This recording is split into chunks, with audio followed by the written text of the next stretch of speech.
नमस्कार, मैं हूं आपके साथ ज्योतिका। आइए रुक करते हैं फटाफट खबरों की ओर।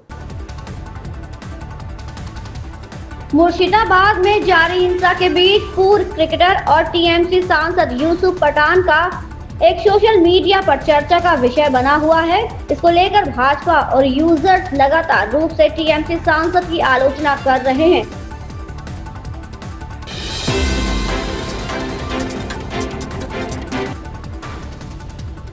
मुंबई हमले के साजिशकर्ता तहव्वुर राणा से एनआईए की पूछताछ जारी। इस पूछताछ में एक दिन तहव्वुर राणा ने कई अहम जानकारी दी। अब एनआईए राणा से दुबई लिंक को लेकर पूछताछ कर रही है। ये पता लगाने की कोशिश कर रही है कि तहव्वुर राणा ने साल 2008 में मुंबई में किस व्यक्ति से मुलाकात की थी। एनआईए को शक है कि दुबई के उस व्यक्ति को भी मुंबई हमले की जानकारी हो सकती है।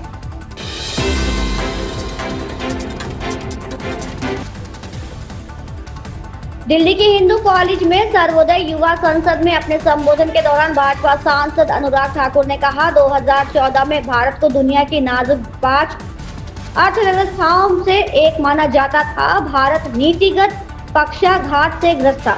लोग कहते थे कि ये एक खोया हुआ दशक था, ये लौटकर दशक था। पिछले 10 सालों में भारत दुनिया की 5वीं सबसे बड़ी अर्थव्यवस्था बन गया है। पीएम मोदी ने भारत को बढ़ाने के लिए अपना जीवन समर्पित कर दिया है। आज से 10 साल पहले अगर हम देखें 2014 में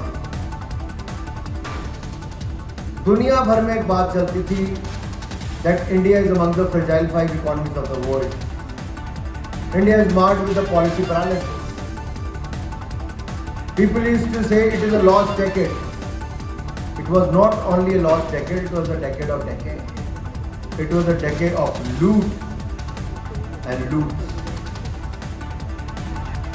And what has changed in the last 10 years? From fragile 5 economies, India has become the 5th largest economy of the world.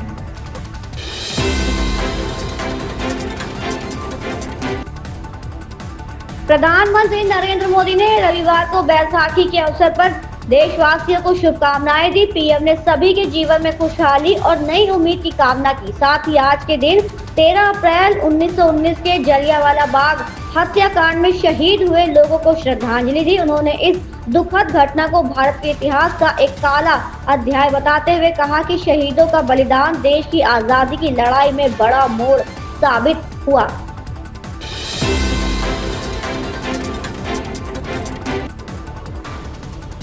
Siachen दिवस के 41वें वर्षगांठ के अवसर पर हम जानेंगे कि कैसे हमारे देश के वीर सैनिकों ने दुनिया के सबसे ऊंचे युद्ध क्षेत्र पर तिरंगा फहराया था। ये दिन उन वीर सियाचिन योद्धाओं को श्रद्धांजलि देने का दिन है, जिन्होंने अपनी जान की परवाह किए बिना देश की रक्षा की और दुश्मनों की हर कोशिश को नाकाम किया।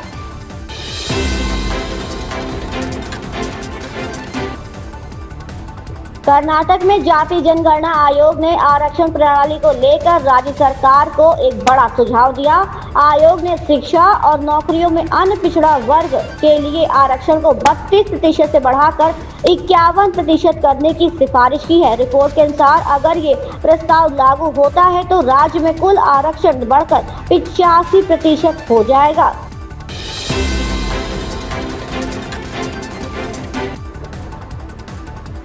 केंद्रीय मंत्री पीयूष गोयल ने महाराष्ट्र के mega job fair Pandit Deendayal Upadhyay रोजगार मेला में हिस्सा लिया। उन्होंने कहा, आज चारकोप में तीसरा दीनदयाल उपाध्याय रोजगार मेला आयोजित किया गया है।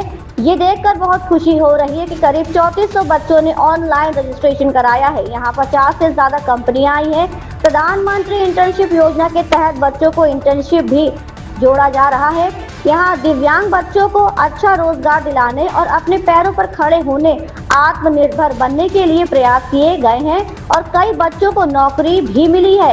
इसी कड़ी में हम 1 साल के अंदर 1 लाख बेरोजगार लोगों को रोजगार देने का काम करेंगे। मित्रों,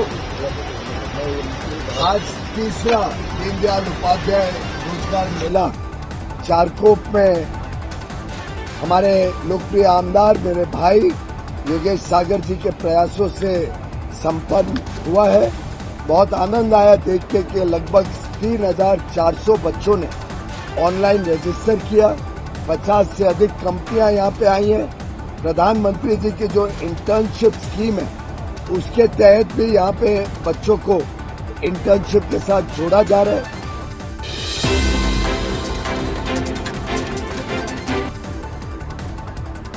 डोनाल्ड ट्रंप प्रशासन के नए नियम से अमेरिका में रह रहे आप्रवासियों की मुश्किलें और बढ़ गई हैं। दरअसल अब सभी आप्रवासियों को 24 घंटे अपने कानूनी दस्तावेज और पहचान पत्र साथ रखने होंगे। राष्ट्रपति ट्रंप का नया कार्यकारी आदेश अतिक्रमण से अमेरिकी लोगों की सुरक्षा 11 अप्रैल से लागू हो गया है। इसका उद्देश्य अमेरिका में रह रहे अवैध आप्रवासियों को पकड़ना और उन्हें निर्वासित करना है।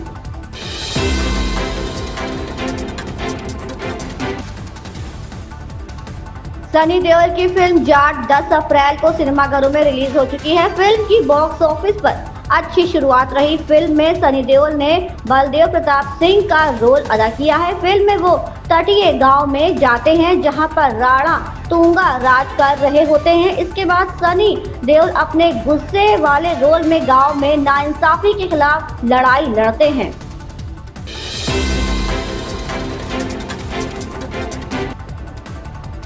आंध्र प्रदेश के उप मुख्यमंत्री और मशहूर फिल्म स्टार पवन कल्याण के छोटे बेटे मार्क शंकर पाउनोचिच की हाल ही में एक छोटे हादसे का शिकार हो गए थे। सिंगापुर में उनके स्कूल में लगी आग की घटना में मार्क को हाथ और पैरों में चोटें आई हैं। इसके अलावा धुएं के कारण उन्हें सांस लेने में भी दिक्कत हुई। इस खबर ने पवन कल्याण के प्रशंसकों को चिंता में डाल दिया था, लेकिन अब राहत की बात यह है कि मार्क की सेहत में तेजी से सुधार हुआ है और वो अपने माता पिता के साथ भारत लौट आए हैं। इन खबरों में बस इतना ही। बने रहिए हमारे साथ।